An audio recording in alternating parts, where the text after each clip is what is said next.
Welcome back to the channel. Today we're tackling a topic that's crucial for anyone serious about concealed carry. Which guns you absolutely want to avoid in 2025.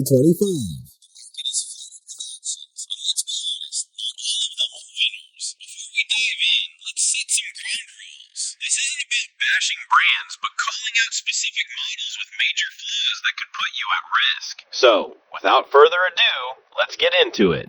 We're counting down 5 guns that, in my humble opinion, only an idiot would carry in 2025. And stick around because the number 1 pick is truly something special. You won't believe it.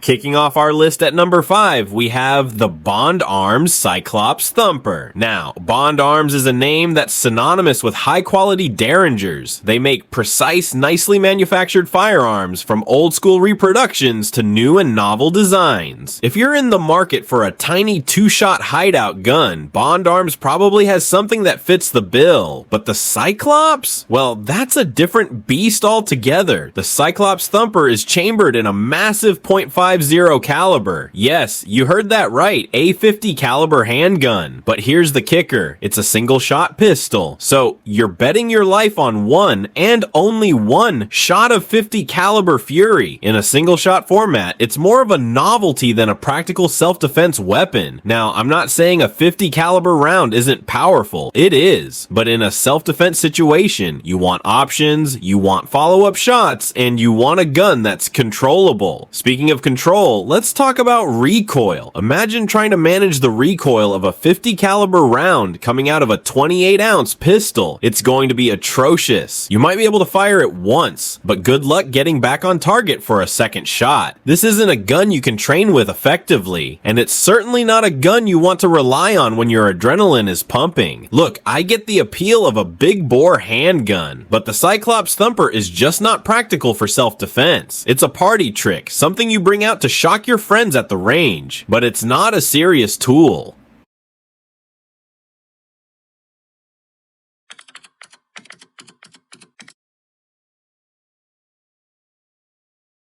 Moving on to number 4, we have the Smith & Wesson Performance Center Model 327. Now, I know what you're thinking. A Performance Center S&W revolver? What's wrong with that? And on paper, it seems like a perfectly reasonable choice. An ultralight 357 Magnum with an 8-shot capacity and a 2-inch barrel. It sounds like a great option for concealed carry, especially for those who prefer revolvers. The scandium alloy frame and titanium components make it incredibly lightweight. We're talking about a sizable snub-nosed revolver that weighs in at just over 23 ounces. That's impressive. But here's where things start to fall apart. The problem lies in the short barrel. It makes the .357 Magnum inefficient. The .357 Magnum is a fantastic cartridge, one of the best ever designed, but it needs barrel length to develop its full potential. In a short-barreled revolver like the 327, much of the powder charge doesn't burn completely. This results in excessive flash and recoil without the ballistic performance you'd expect from a 357 Magnum.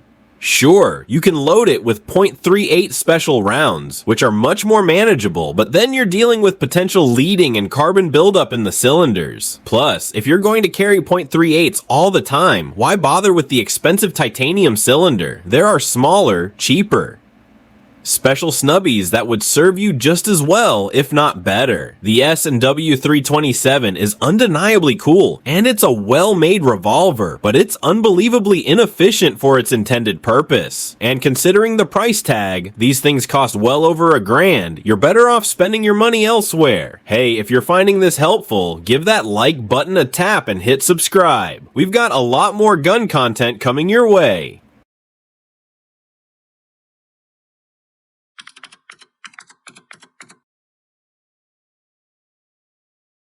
In the number 3 spot, and this one might sting a little for some of you, it's the Walther PPK.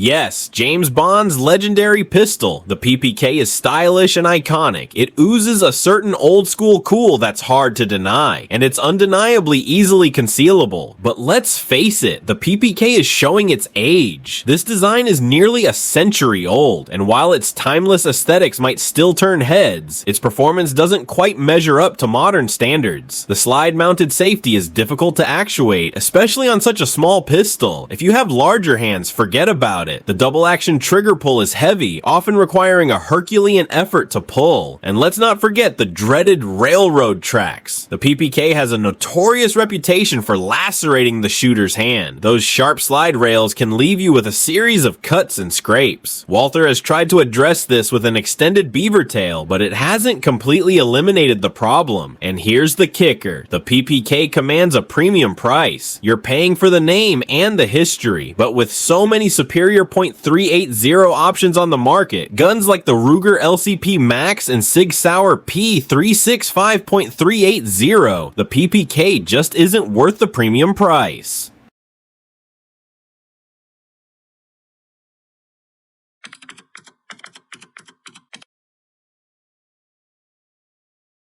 Alright, buckle up, because number 2 is a doozy. It's the standard manufacturing S333 Thunderstruck. This thing is just weird. The Thunderstruck is an 18-ounce double-barrel 8-shot .22 Magnum that fires 2 rounds with each pull of the trigger.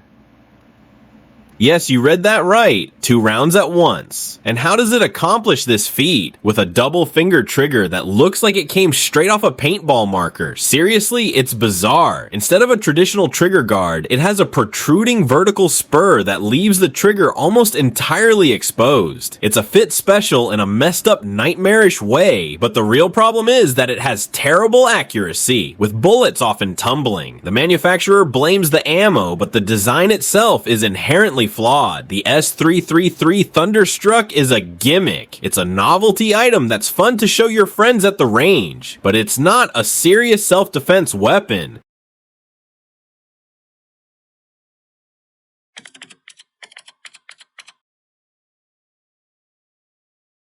Number 1, the absolute worst concealed carry gun you can buy in 2025. It's the Aller pistol. Calling this thing a pistol is generous. It has a total number of 6 parts. It's essentially a grip, a trigger, and a barrel. That's it. Everything about this gun is terrible. To load it, you have to unscrew the barrel, fiddle with the trigger, and carefully load a single cartridge into the breech. It's a slamfire pistol that shoots upon release. Honestly, everything about using this gun is terrible and dangerous. I would avoid this contraption like the plague. So there you have it, 5 concealed carry guns that, in my opinion, are best left on the shelf. Let me know in the comments. And don't forget to like and subscribe for more gun content. Stay safe and happy shooting!